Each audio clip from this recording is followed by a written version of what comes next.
Bueno, creo que casi todo mundo conoce la historia del hijo pródigo. Pero me pregunto si conoces la historia entera.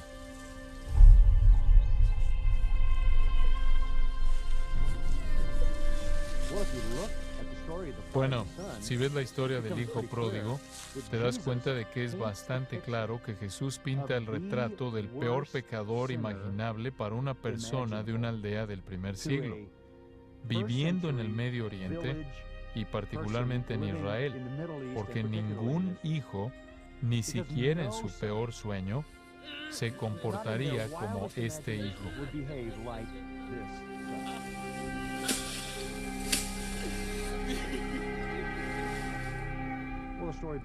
Bueno, la historia comienza así. Este hijo joven se acerca a su padre y dice: «Padre, quiero mi parte del patrimonio familiar en este momento». Después de oír esto, los fariseos y escribas a quienes Jesús está contando la historia, sacudirán sus cabezas. Mirarían hacia arriba y dirían: «Eso es horrible. Ningún niño judío decente haría eso. No vas con tu padre y le pides tu herencia hasta que está muerto». Eso sería equivalente a decir: «Me gustaría que estuvieras muerto. No te quiero en mi vida. No quiero tu autoridad en mi vida. No quiero tu presencia en mi vida. Quiero mi parte de la herencia en este momento y quiero salir de esta familia».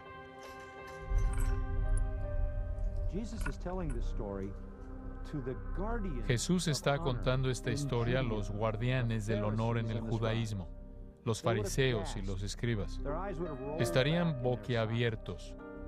Sus ojos estarían mirando hacia arriba, habrían sacudido sus cabezas como si esto es ridículo. Nadie haría esto.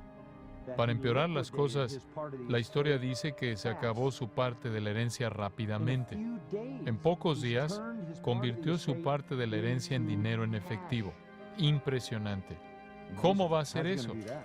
¿Cómo vas a convertir una gran cantidad de tierra, cultivos, animales que constituyen, digamos, un tercio de esta herencia enorme? Bueno, solo hay una manera. Vende barato.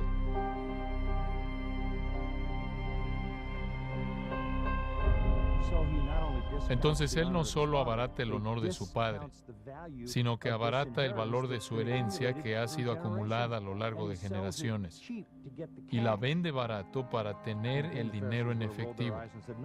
Y de nuevo los fariseos habrían mirado hacia arriba y dicho: «Nadie haría eso».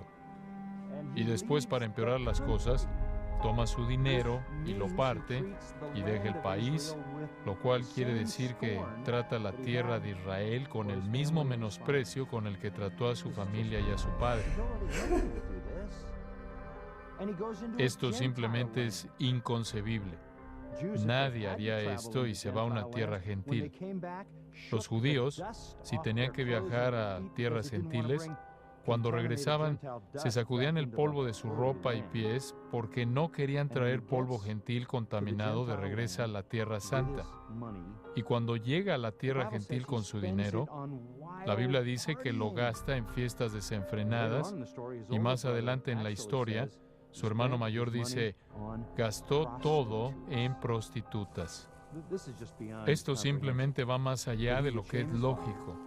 Que avergonzara a su padre, que tratara con menosprecio su patrimonio que había sido transmitido de generación en generación, que tratara a su nación con menosprecio, que se fuera a un área gentil, que desperdiciara lo que tenía en inmoralidad, lo cual estaba prohibido por los 10 mandamientos y por todas las leyes de Israel, y en prostitutas.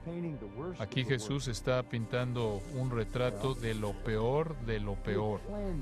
Bueno, este hijo había planeado su iniquidad tal como él había querido. Después algo sucedió que no fue lo que él quiso. Circunstancias que no podía controlar. Un hambre. Un hambre sería el tipo de hambre de la que lees que la gente se comía sus zapatos. Quizás comen a sus hijos después de que se habían comido la basura y se está muriendo de hambre. No le queda nada de dinero. Cuando el dinero se acabó, los amigos se acabaron. Se convierte en un mendigo y la Biblia dice que se pegó, usa una palabra griega que quiere decir pegar, se pegó a cierto hombre gentil que tenía unos cerdos. Bueno, el hombre quiere deshacerse de él y lo manda al campo supuestamente para alimentar a los cerdos. No tenía intención de pagarle, porque la historia también dice que nadie le dio algo. Y entonces terminó tratando de comer con los cerdos de lo que los cerdos comían. Y sabemos que en tiempos antiguos habían algarrobas, las cubiertas de una planta que los cerdos podían digerir y los humanos no. Y entonces todavía había alimento para los cerdos, las algarrobas. Pero debido a que los humanos no podían digerirlas, no podía comerlas. Ahora ha terminado como cerdo y ni siquiera puede comer lo que los cerdos comen.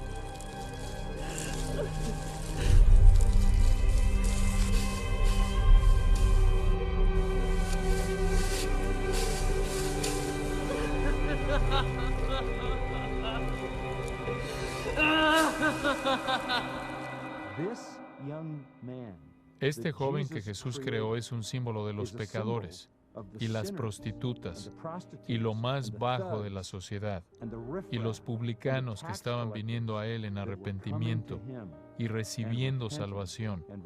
Y entonces este joven, en medio de su desesperación, cuando no tiene a dónde acudir, sin alimento, sin esperanza, sin vida por delante, al borde de la muerte, vuelve en sí. Ese es un momento crucial en la historia, porque ahí comienza el arrepentimiento, cuando haces una evaluación verdadera y exacta de tu condición. Analizó su situación. Estaba al borde de la muerte, sin lugar alguno al cual volverse, y entonces recuerda no solo su horrible condición, sino que recuerda a su padre, y que su padre es rico, y que su padre es muy generoso. En la historia, él de hecho dice, los siervos contratados por mi padre tienen más que suficiente. Ha quedado agotado debido a su iniquidad y va a perecer.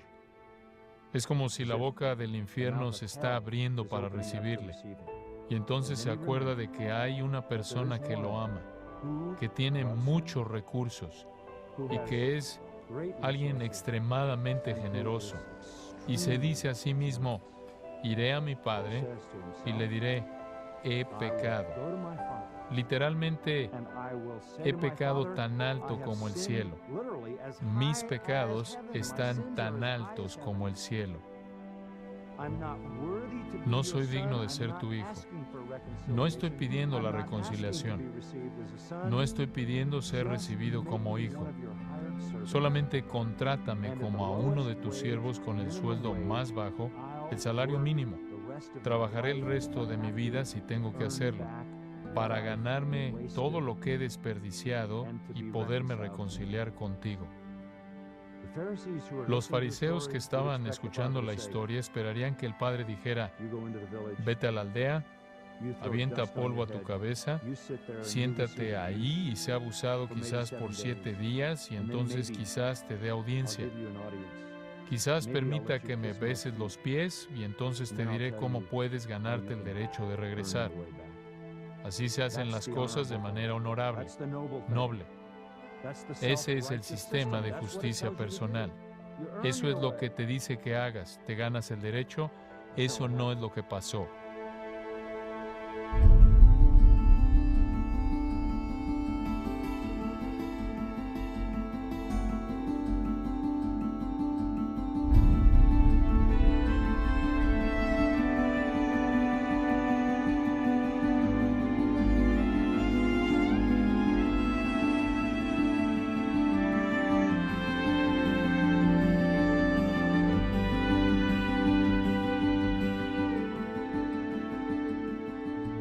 Puedes verte a ti mismo o a alguien que conoces como un pródigo extremo.